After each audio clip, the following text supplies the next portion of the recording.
TDP నాయకులు TDP కార్యకర్తల మీద దాడులు దౌర్జన్యాలు చేస్తున్నారు.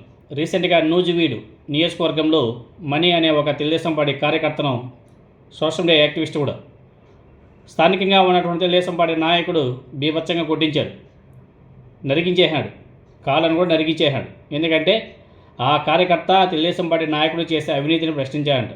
నా సామిరంగా ఉతికి ఆరేసేసినారు. ఒకచోట కాదు, రాష్ట్ర వ్యాప్తంగా అలానే ఉంది. నిన్న రీసెంట్గా గుంటూరు నగరంలో ఒక మహిళను నడి వీధిలో కాళ్ళతో తన్ని నోటుకొచ్చట్టు తిట్టి వ్యవహరించినటువంటి తీరు తలుచుకుంటూనే నిజంగానే గుండె బాధేస్తుంది. గుంటూరు నగరంలో ఈ దారుణం చోటు చేసుకుంది.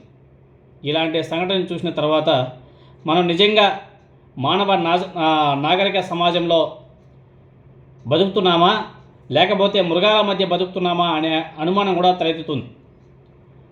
ఒక మహిళ మీద ఇంత దారుణానికి ఒడిగట్టేంత బలి తెగింపు ఆ తెలుగుదేశం పార్టీ నాయకుడికి ఎక్కడి నుంచి వచ్చిందనే ప్రశ్న తలెత్తుతుంది.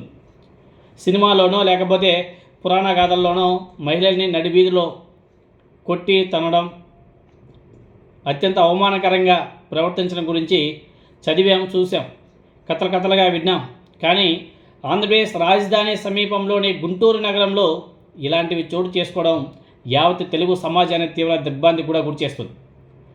మహిళ మీద అమానుషంగా దాడికి పాల్పడినటువంటి వ్యక్తి తెలుగుదేశం పార్టీ నాయకుడు మల్లెల వెంకటరమణమూర్తి. ఆయన కుటుంబ సభ్యులు ఒక మహిళను బీభత్సంగా కొట్టి తనేశారు. గుంటూరు కృష్ణబాబు కాలనీలో నివాసం ఉంటున్నటువంటి మహిళ ఇంటికి తాగునీటి పైప్ లైన్కు అమర్చినటువంటి మోటార్ తొలగింపు మీద వివాదం తలెత్తిందంట. 15 ఏళ్ల క్రితం ఏర్పాటు చేసినటువంటి మోటార్ని సిమెంట్ రోడ్డు వేసిన కారణంగా తొలగించాలనేది తెలుగుదేశం పార్టీ నాయకుడి యొక్క ఆదేశం. ఆ మేరకు మహిళ మీద నగరపాలక సంస్థలు ఫిర్యాదు కూడా చేశారంట మహానుభావుడు. దీంతోనే సదరు మహిళ తెలుగుదేశం పార్టీ నాయకుడిని కలిసి మోటార్ తొలగించకపోయినా ఎవరికి ఎలాంటి ఇబ్బంది లేదు అని వివరణ ఇచ్చారు. దీంతోనే అతనికి ఇగో దెబ్బతింది. మహిళకు వార్నింగ్ ఇచ్చాడు. దీంతో ఆమె ఫిర్యాదు చేయడానికి నగరపాలక పోలీస్ స్టేషన్కి వెళ్ళిందంట. ఆ విషయం ఆ స్థానిక తెలుగుదేశం పార్టీ నాయకుడికి తెలిసిపోయింది. సదరు మహిళ ఇంటికి ఆ తెలుగుదేశం పార్టీ నాయకుడు, ఆయన కుటుంబ సభ్యులు వెళ్ళి అత్యంత దారుణంగా దాడికి పాల్పడ్డారు. నడి వీధిలో ఆ పదాలు వాడకూడదేమో కానీ అలా చేశారు. చిత్త కొట్టేశారు మహిళని, ఇష్టం వచ్చాడు తిట్టారు. ఆ మహిళను వాళ్ళు ఏ విధంగా చేశారో ఆ వీడియోస్ అన్ని కూడా సోషల్ మీడియాలో బీభత్సంగా వైరల్ అయ్యాయి. దీంతోనే తెలుగుదేశం పార్టీ నాయకులు అధికారంలో ఉంటే ఏ విధంగా ప్రవర్తిస్తారు అన్నదానికి నిదర్శనం ఇవన్నీ కూడా ఎగ్జాంపుల్సే. దీనికి ముందు చాలా జరిగాయి. ఇది పాపం స్థానిక తెలుగుదేశం పార్టీ ఎమ్మెల్యేకి తెలిసిందంట.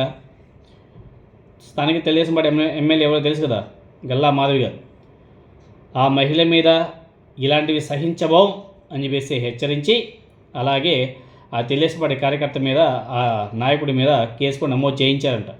వీళ్ళు కేసు పెట్టిస్తే ఎలా ఉంటాయి మనకందరికీ తెలిసిందే కదా. అవన్నీ కూడా తూతూ మంత్రంగా ఉంటాయి. పేరుకి నమోదు చేశారు కానీ అవి అంత మ్యాటర్ ఉండదు. కానీ అధికార పార్టీకి చెందినటువంటి నాయకుడైన అహంకారమే ఆ మహిళను ఆ రకంగా నడి బజార్లో అవమానించేలా చేసిందనే మాట అయితే గట్టిగా వినపడుతుంది. అధికార అండతో ఏం చేసినా చెల్లుబాటు అవుతుందనే ధైర్యమే విచక్షణ కోల్పోయి ప్రవర్తించేలా చేసిందని కూడా చెప్పుకోవచ్చు. ఈ ఘటనని పౌర సమాజం, ప్రభుత్వం సీరియస్గా తీసుకోవాలి. అవమానం మనకు కాదు కదా అనేసి అనుకుంటే రేపు మనకు జరగదనే గ్యారంటీ లేదు. అసలే వ్యవస్థలు నిర్వీర్యమైన సమాజంలో బతుకుతున్న దయనీయ స్థితి అని సోషల్ మీడియాలో నెటిజన్లంతా కూడా ఆవేదన వ్యక్తం చేస్తున్నారు. ఎందుకంటే లా అండ్ ఆర్డర్ పూర్తిగా నిర్వీర్యం అయిపోయింది ఆంధ్రప్రదేశ్లో.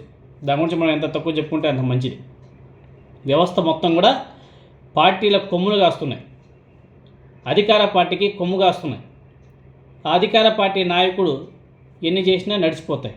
కేసు నమోదు చేశాం, సస్పెండ్ చేశామంటే నడుస్తాయా?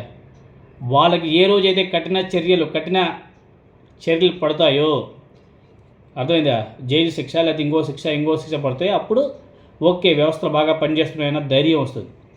ఎందుకంటే అధికార పార్టీ నాయకుడు కాబట్టి అక్కడ మ్యాటర్ ఉండదు, మనకు అందరికీ తెలిసిందే కదా. నానా తూతూ మంత్రంగా కేసు నమోదు చేస్తారు, తూతూ మంత్రంగా సస్పెండ్ చేస్తారు. 10 రోజులు పోయిన తర్వాత మ్యాటర్ చల్లబడిన తర్వాత మళ్ళీ అంతా ఒక గూటికి చేరిపోతారు. ఆ కేసులు ఏమవుతాయో, ఆ సస్పెన్షన్లు ఏమవుతాయో ఆ దేవుడికే తెలియాలి మళ్ళీ.